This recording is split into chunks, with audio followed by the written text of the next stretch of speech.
So what does it mean to you to hear that another veteran like Buddha is getting extended and kind of keeping the band together? Yeah, super excited for him. Obviously, well deserved. He's the best in the league to me, in my eyes. What he brings to this team. Can't really put a price tag on who he is and what he's been, the way he plays. Yeah, I could keep going, but he's he deserves every bit of it, and I'm happy for him. You're obviously a leader who's here for the long haul. How exciting is it? Given that, I said you're obviously a leader who's here for the long haul. How exciting is it to now have Buddha and James as two other leaders, who are now kind of the three, you guys all sticking around together? I mean, I think it's a testament to just doing your job each day. Obviously, proving yourself every day. Continue to work hard. And doing the right things not only on the field but off the field. Those are two guys that, to me, they do everything right. You don't got to worry about them outside the building. You can trust them, like I said, on and off the field. And they hold everybody accountable. So I couldn't name two better guys to go to war with.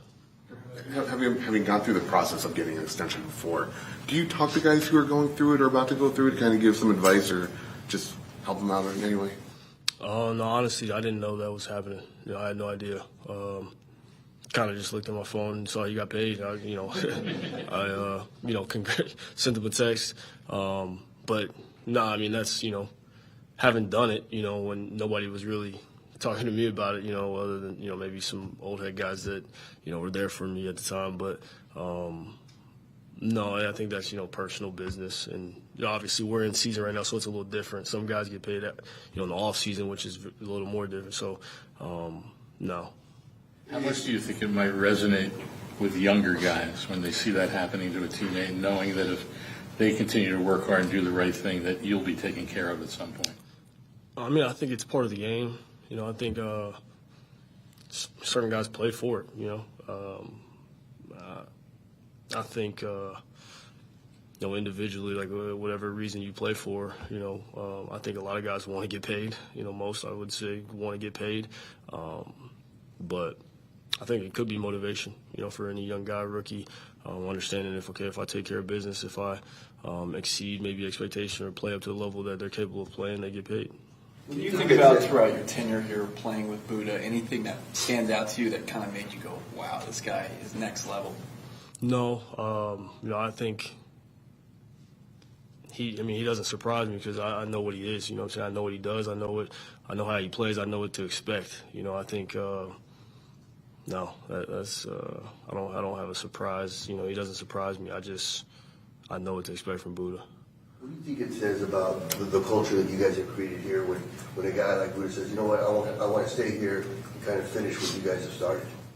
I think it says a lot. I think, for me, being around young guys now, being one of the older guys, obviously Buddha, I think, is one of the oldest, and he's not even old, so I think we're on the right track, having the young guys, play longer here, building through the draft, and having guys that are invested in the organization, growing up, playing well, hopefully sticking here and continuing to keep that trend going. You're all young bucks.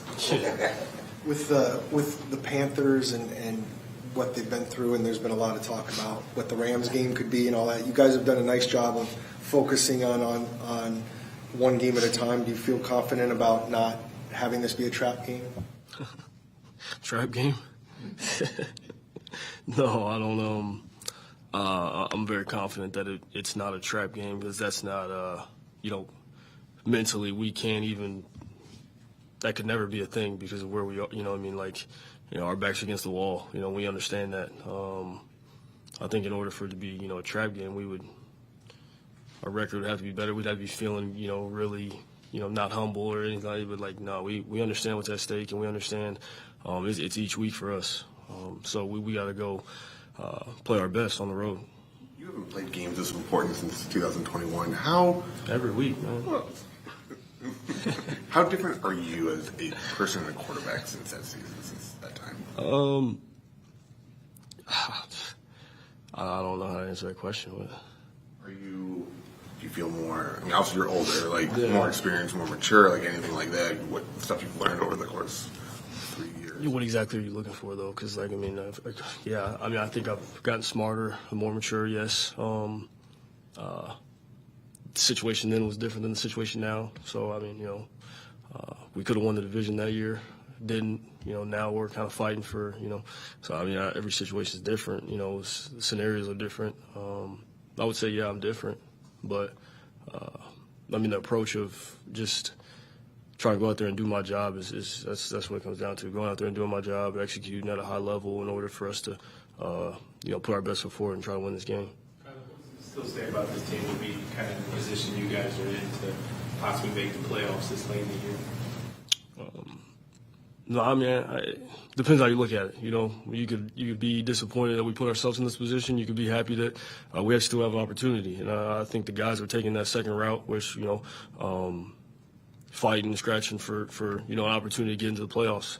I think it could say a lot. Yeah, it says a lot. I know you're a guy who's going to come in and want to have 13 wins or whatever it might be. Big picture, where this team was and with the change and the improvement.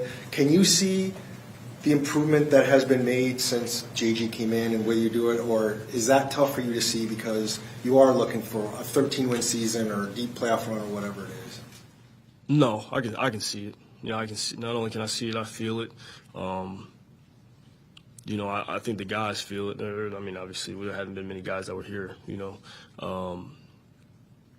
But I think we're on the right track. You said on Sunday it was efficient, not spectacular.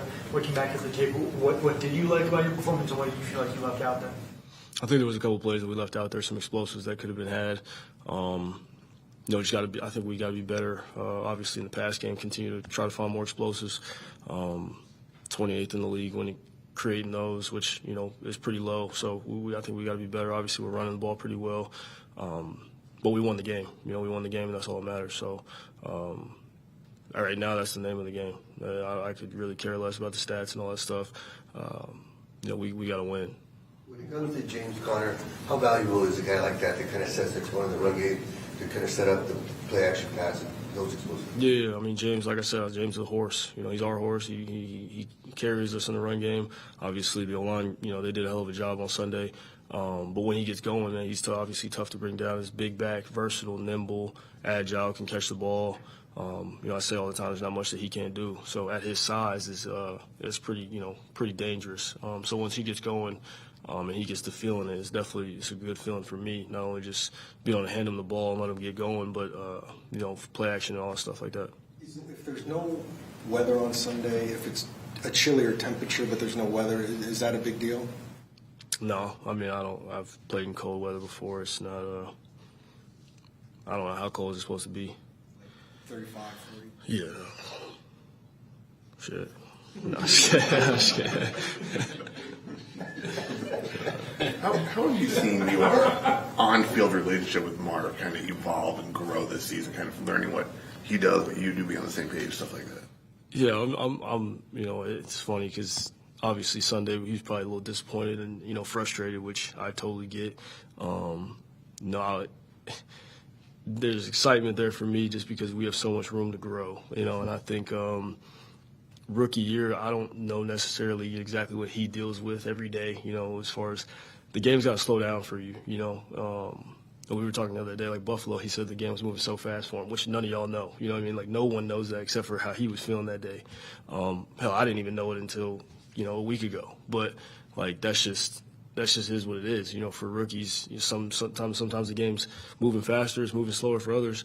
But I think there's just so much room for us to continue to get better. With the reps, I know he's going to get better. I know we'll get better as our continuity grows. Did you go through that as a rookie? The game slowed down for you? I didn't. The game wasn't moving crazy fast. I feel like when I was a rookie, but like again, everybody's situation is different. So. When it comes to Marvin, is that why it's just so important to keep going back to him over and over again, giving him those chances? Yeah, the last thing I'm gonna do is not go to him. You know, I told you week one I'm not gonna lose confidence. Has he come to you and said, this is what I like? Or have you got to him and say, this is what I think we should do with you? Or is that just kind of something that Drew does? No, I mean, no, we're not drawing up the play. What do you mean? What are you asking? Does he? No, we have conversations all the time just about football in general. I mean, he loves the game. You know, we watch football, you know, all the time. So, yeah, we talk.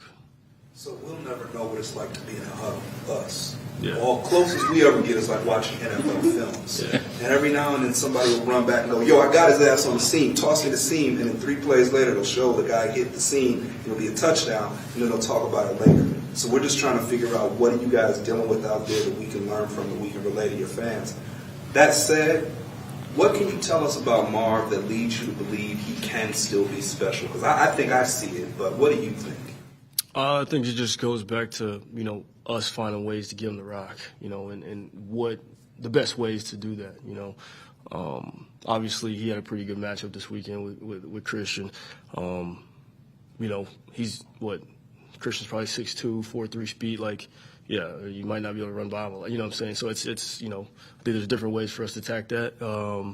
You know, but again, I think that's obviously Marv's had a couple good matchups this year to be able to learn from against, you know, some of the best in the league. So, again, with the combination of the game slowing down, him having the reps, obviously it's not about the ability of route running or catching the ball or getting in and out of breaks or anything like that. You know, so I think, like I said, just the schematics of it and then just, you know, him playing faster, feeling more comfortable, I think is, you know, time is all. You mentioned the explosive. What do you think you guys need to do to be able to unlock more of them? I'm not just talking about tomorrow, but in general, to unlock more of those explosives.